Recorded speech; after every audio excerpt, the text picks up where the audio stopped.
Wifi న్యూస్కి స్వాగతం. Cameraman లక్ష్మణ్తో పాం సత్యనారాయణ, వైఫై న్యూస్, జగిత్యాల. తెలంగాణ ప్రభుత్వము నిరుపేదలు, నిరుద్యోగులకై అమలు చేస్తున్న సంక్షేమ పథకాలను ఎలాంటి షరతులు లేకుండా అమలు చేయాలని జిల్లా పరిషత్ తొలి చైర్పర్సన్ దావ వసంత సురేష్ ప్రభుత్వానికి విజ్ఞప్తి చేశారు.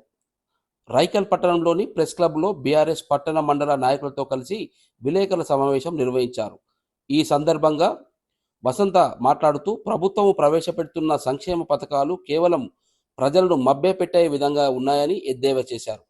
ఇందిరమ్మ ఇండ్ల నిర్మాణము స్థలం కేవలం అరగుంటకే పరిమితం చేయడంతో ఇందిరమ్మ లబ్ధిదారులకు నిరాశే మిగిలిందని, ప్రభుత్వం నిబంధనలు అతిక్రమిస్తే బిల్లులు చెల్లించకపోవడం దురదృష్టకరమన్నారు. అరగుంటలోనే ఇల్లు కడితే బంధువులు వస్తే మెదిలే స్థలం ఉండదని, నిర్మాణ స్థలం పెంచితే తదనుగుణంగా 5 లక్షలు ఇవ్వడంతో పాటు అర్హులైన వారందరికీ పథకం వర్తింపజేయాలని డిమాండ్ చేశారు. తెలంగాణ రాష్ట్రం ఏర్పడ్డాక ఉమ్మడి రాష్ట్రంలో పెండింగ్లో ఉన్న ఇందిరమ్మ గృహ నిర్మాణ బిల్లులను అప్పటి టీఆర్ఎస్ ప్రభుత్వం అధికారంలో రాగానే చెల్లించిందని గుర్తు చేశారు. కేసీఆర్ హయాంలో నిర్మించిన డబుల్ బెడ్రూమ్ ఇళ్లకు 3 రంగులు వేసి కాంగ్రెస్ ప్రభుత్వమే కట్టించిందన్నట్టుగా ప్రచారం చేసుకుంటున్నారని ఎద్దేవా చేశారు. ఇత్తేసి పొత్తు కూడిన చందంగా కాంగ్రెస్ పాలన ఉందని విమర్శించారు.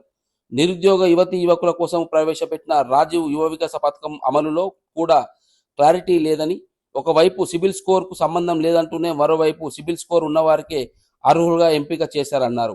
ఇంటర్వ్యూల పేరుతో ప్రభుత్వం కాలయాపన చేస్తూ యువతీ యువకులను ఇబ్బంది గురిచేస్తుందని ఆరోపించారు. ఈ పథకం అమలు కూడా దశల వారీగా ఉంటుందనే ప్రచారం నడుస్తున్న తరంలో స్పష్టమైన విధి విధానాలు ప్రకటించి అర్హులైన వారికి ప్రతి ఒక్కరికి ప్రకటించి రుణ పరిమితిని తగ్గట్టుగా సబ్సిడీ రుణాలు అందించాలని వసంత రాష్ట్ర ప్రభుత్వాన్ని డిమాండ్ చేశారు. ఈ కార్యక్రమంలో పట్టణ అధ్యక్షుడు అనిల్, మండల అధ్యక్షుడు బర్కం మల్లేష్, కోఆర్డినేటర్ శ్రీధర్ రెడ్డి, మాజీ మార్కెట్ కమిటీ చైర్మన్లు రాణి, సాయి కుమార్, ఉదయశ్రీ, మైనారిటీ మండల అధ్యక్షులు చాంద్ పాషా, మాజీ ఎంపీటీసీలు నాగరాజు, రాజేంద్ర గౌడ్, మాజీ కౌన్సిలర్లు శ్రీరాముల సత్యనారాయణ, మహేందర్, నాయకులు గంగారాం, ప్రశాంత్ రావు, సోహెల్, శ్రీను, గంగాధర్, రామచంద్రం, నాయకులు తదితరులు పాల్గొన్నారు. కెమెరామెన్ లక్ష్మణ్తో వైఫై న్యూస్, జగిత్యాల. నిలబడడానికి అది నిదర్శనం. ఆనాడు ఇందిరమ్మ ఇళ్ళ పేరు చెప్పి కొంత సబ్సిడీ ఇచ్చి కొంత వాళ్ళని కట్టుకోమని మొత్తానికి ఇందిరమ్మ ఇళ్ళ పేరు పెట్టారు. కానీ కేసీఆర్ గారే మళ్ళీ మా గవర్నమెంట్ వచ్చిన తర్వాత దాన్ని భరించారు. మొన్న కూడా కేసీఆర్ మా ప్రభుత్వం వస్తే గృహజ్యోతి కింద మేము ఇల్లు ఇస్తామని చెప్పినాం, కానీ ఏనాడు ఈ షరతులు ఉండాలి, ఈ విధంగా ఉండాలని చెప్పేసి చెప్పలేదు. ఇవాళ కూడా కేసీఆర్ కట్టించినటువంటి డబుల్ బెడ్రూమ్లే ప్రతి పట్టణంలో ఉన్నాయి, ప్రతి గ్రామంలో కూడా కేసీఆర్ కట్టించిన ఇళ్ళే ఉన్నాయి. హైదరాబాద్ అయితే కొన్ని చోట్లయితే రేవంత్ రెడ్డి గారు 3 రంగుల మరి కలర్లు అద్ది ఇవి నేనే ఇచ్చిన అని చెప్పేసి చెప్తా ఉన్నారు. ఇంత ఘోరం అంటే ఇలా చేసే ముఖం లేదు, చేసే పరిస్థితి లేదు. కానీ చేసినవి నాయ అని చెప్పుకోవడం మరి అది ఒక మూర్ఖత్వపు ఆలోచనకు నిదర్శనం. ఇవాళ అదే విధంగా మరి ఇదేదైతే ఉందో రాజీవ్ యువకాసం అని చెప్పేసి పేరు పెట్టారు. యువతను అట్రాక్ట్ చేసుకోవాలి అని చెప్పేసి పెట్టారు. సరే, మంచిదే. ఇలా సిబిల్ స్కోర్ అంటారు. ఒక మంత్రి ఏమో సిబిల్ స్కోర్ ఉందంటారు, ఒకరేమో లేదంటారు. అసలు మొత్తం కూడా అయోమయంలో ఉంది. 3 రోజులు ఈ ఆఫీసుల చుట్టూ, ఇంటర్వ్యూల చుట్టూ తిరిగితే ఒక కూలీ చేసుకునే కటిక బీరస్తుడి ఒక రోజువారీ కూలీ దాదాపు 500 నుంచి 800 ఉంటాయి. అంటే 1500 2000 వరకు అది వృధా వేనట్టే. మళ్ళీ ఏదైనా కొలిక్కి వచ్చిందా, ఏదైనా లోన్ శాంక్షన్ అయిందా అని అంటే వాళ్ళకి ఇచ్చిర్రా అంటే అది కూడా లేదు. ఇవాళ సిబిల్ స్కోర్ ఉంటే అసలు మీ యొక్క పథకానికి ఎందుకు ఉంటే తప్పకుండా వాళ్ళకి లోన్ ఉంటుంది, మరి సిబిల్ స్కోర్ ఉంటుంది.